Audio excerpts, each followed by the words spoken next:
भारतात राहणाऱ्या पाकिस्तानी नागरिकांनी दिलेल्या मुदतीत देश न सोडल्यास त्यांचं काय होणार असा प्रश्न अनेकांना पडलाय। भारत सरकारने नुकतेच पाकिस्तानी नागरिकांचे व्हिसा रद्द केले।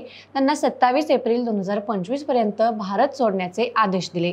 काही ठिकाणी तर पाकिस्तानी नागरिक बेपत्ता झाल्याच्याही बातम्या समोर आल्या। भारत सरकारने पाकिस्तान नागरिकांना देश सोडण्यासाठी 48 तासांची मुदत दिली होती।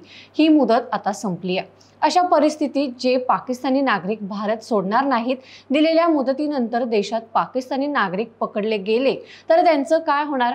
त्यांना किती शिक्षा होईल? त्यांच्यावर काय कारवाई होणार? कायद्यातील तरतुदी काय आहेत? हेच सविस्तर जाणून घेणार आहोत या व्हिडिओच्या माध्यमातून। नमस्कार, मी आरती आणि तुम्ही पाहताय बखर लाईव्ह।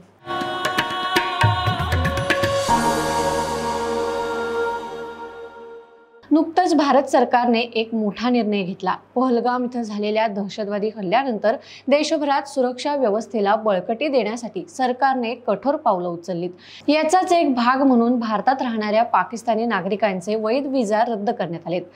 परराष्ट्र मंत्रालयाने 24 एप्रिल 2025 रोजी एक निवेदन जारी करून सर्व पाकिस्तानी नागरिकांना 27 एप्रिल पर्यंत देश सोडण्याचे आदेश दिले। वैद्यकीय व्हिसावर असलेल्यांना 29 एप्रिल पर्यंत मुदत आहे, तर लॉंग टर्म व्हिसावर असलेल्या पाकिस्तानी हिंदूंना यातून सूट देण्यात आली आहे। पण जर कोणी ही मुदत चुकवली तर त्यांच्यावर काय कारवाई होऊ शकते? तर भारतातील परदेशी नागरिकांच्या वास्तव्यासाठी आणि व्हिसा नियमांचं नियमन फॉरेनर्स ऍक्ट 1946 आणि पासपोर्ट ऍक्ट 1920 यांच्याद्वारे केलं जातं। या कायद्यानुसार कोणताही परदेशी नागरिक भारतात व्हॅलिड व्हिसा शिवाय राहू शकत नाही। जर एखाद्या व्यक्तीने व्हिसाची मुदत संपल्यानंतरही देश सोडला नाही तर त्याला बेकायदेशीर प्रवासी म्हणजेच इल्लीगल इमिग्रंट मानलं जातं।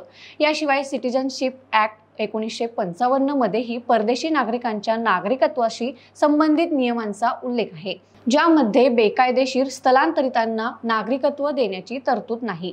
फॉरेनर ऍक्ट 1946 च्या कलम 3 अंतर्गत सरकारला परदेशी नागरिकांना देश सोडण्याचे आदेश देण्याचा अधिकार आहे। जर हे आदेश पाळले गेले नाहीत तर कलम 14 नुसार संबंधित व्यक्तीला 3 वर्षांपर्यंत कारावास, 3 लाख रुपयांपर्यंत दंड किंवा दोन्ही शिक्षा होऊ शकतात। काही गंभीर प्रकरणांमध्ये इंडियन पेनल कोड म्हणजेच IPC च्या तरतुदीही लागू होऊ शकतात, विशेषतः जर व्यक्ती दहशतवादी कृत्यांशी संबंधित असेल। जर एखाद्या पाकिस्तानी नागरिकाने मुदतीत भारत सोडला नाही तर सर्वप्रथम त्याला स्थानिक पोलिसांकडून अटक केली जाऊ शकते। त्यानंतर त्यांच्यावर खटला चालवला जाईल। यामध्ये त्याच्या व्हिसाच्या स्थितीची, भारतात राहण्याच्या कारणांची आणि संभाव्य सुरक्षा धोक्यांची तपासणी केली जाईल। जर व्यक्ती दोषी आढळली तर नमूद केलेल्या शिक्षेची अंमलबजावणी होईल। गंभीर प्रकरणांमध्ये व्यक्तीला डिपोर्टेशन केले जाऊ शकतं, ज्यामध्ये त्याला त्याच्या मूळ देशात परत पाठवलं जातं। हा निर्णय राजकीय दृष्टिकोनातूनही महत्त्वाचा आहे। भारतात राहणारे अनेक पाकिस्तानी नागरिक वैद्यकीय उपचार, शिक्षण किंवा अन्य वैयक्तिक कारणांसाठी आलेले असतात। अशा व्यक्तींसाठी हा निर्णय भावनिकदृष्ट्या कठीण ठरू शकतो। दुसरीकडे भारत पाकिस्तान संबंधांमधील तणाव लक्षात घेता हा निर्णय राष्ट्रीय सुरक्षेच्या दृष्टिकोनातूनही आवश्यक मानला जातोय। काही विश्लेषकांचं मत आहे की यामुळे दोन्ही देशांमधील राजनैतिक संबंध आणखी तणावपूर्ण होऊ शकतात। सरकारने स्पष्ट केलं आहे की लॉंग टर्म व्हिसावर असलेल्या पाकिस्तानी हिंदूंना या आदेशातून सूट आहे। यामागचं कारण म्हणजे अनेक पाकिस्तानी हिंदू भारतात धार्मिक छळामुळे आश्रय घेण्यासाठी आलेत। सिटिझनशिप अमेंडमेंट ऍक्ट 2019 नुसार पाकिस्तान, बांगलादेश आणि अफगाणिस्तान मधील 6 अल्पसंख्याक समुदायांना नागरिकत्व देण्याची तरतूद आहे। त्यामुळे या समुदायातील व्यक्तींना विशेष संरक्षण मिळतं। भारत सरकारचा हा निर्णय राष्ट्रीय सुरक्षेच्या दृष्टिकोनातून महत्त्वाचा आहे, पण त्याचबरोबर त्याचे सामाजिक परिणामही लक्षात घ्यावे लागतील।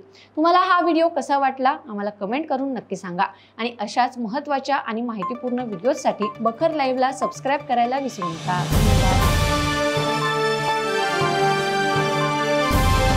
समाजकारण, प्रशासन आणि राजकारणातल्या अचूक विश्लेषणासाठी बखर लाईव्हच्या सोशल मीडिया प्लॅटफॉर्म्सना लाईक, फॉलो आणि सबस्क्राईब करा।